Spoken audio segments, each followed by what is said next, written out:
இங்க இருக்கக்கூடிய மருமகள் 8 மணிக்கு முன்னால எந்திக்கக்கூடிய மருமகள் எத்தனை பேர்?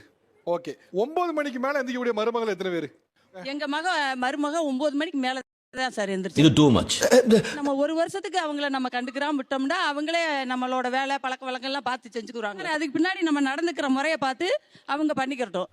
அம்மா என் பெத்த தாயை ஓவர்டேக் பண்ணிட்டீங்கம்மா. எல்லாமே வச்சுட்டு டீ போட்டு வச்சுட்டு 8 மணிக்கு கூப்பிடுவேன். அந்த பிள்ளை 9 மணி 9:30 10 மணி கூட கீழே குளிச்சுட்டு மெதுவா இறங்கி வரும். ஓகே. அவங்க என்ன பண்ணுவாங்க? அவங்க சாப்பிட்டு போய் திருப்பி பழைய விடிக்கு ரெஸ்ட் தூங்கிடுவாங்க. ஏங்க இதெல்லாம் உங்களுக்கு கொஞ்சம் ஓவரா தெரியல. அதெல்லாம் தூங்குவாங்களாம், அப்புறம் சாப்பிட்டு ரெஸ்ட் எடுப்பாங்களாம். ஆனா அந்த அம்மா மருமகள் எப்படி பாதுகாக்கற பாத்தீங்களா? மதிய சாப்பாடு மதியம் நான் வந்துருவேன் சார் சாமி. அது வரைக்கும் அவங்க என்ன பண்ணுவாங்க? அவங்க மேல ரெஸ்ட் எடுத்துட்டு வருவாங்க சார் கீழே.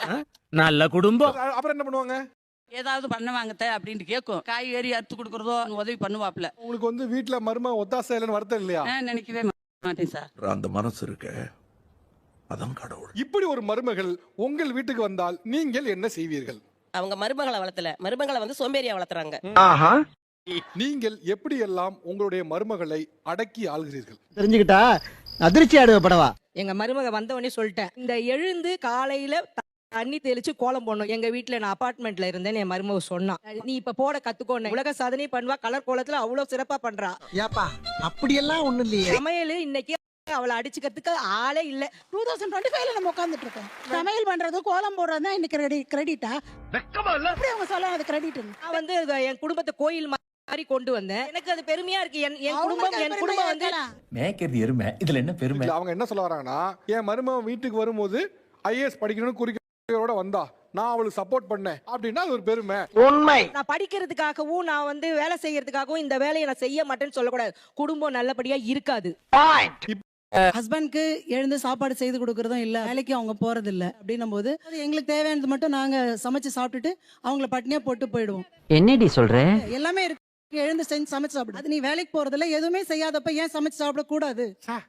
நான் பாருங்க, நான் என்ன சாப்பாடு போட மாட்டேன்னு சொன்னேன், இஷ்டம் தான் சமைச்சு சாப்பிடு. ஆமாங்க, அவ்வளவுதாங்க மேட்ரு. கண்டிப்பா வேலையை கத்துக்கிட்டு தான் எங்க வீட்டுக்கு வரணும். காலைல எந்திக்கலன்னா வீட்டுக்கு ஓடிடுவீங்க. ஆமா, அம்மா கிட்ட போய் கத்துக்கிட்டு வாங்க. அப்புறம் என்னதான் அங்க கத்துக்கிட்டீங்க? டேய் அங்க இதெல்லாமா சொல்லி தர்றாங்க. 9 மணிக்கெல்லாம் ஏந்துக்க கூடாது. என்ன பண்ணுவீங்க? ஏந்து சாணி தெளியும் செலுப்பேன். என் பொண்ணு நாங்க எப்படி செய்ய சொல்றோம் பாருங்க. என் பொண்ணு 4 மணிக்கு ஏந்து செஞ்சல இல்லையா?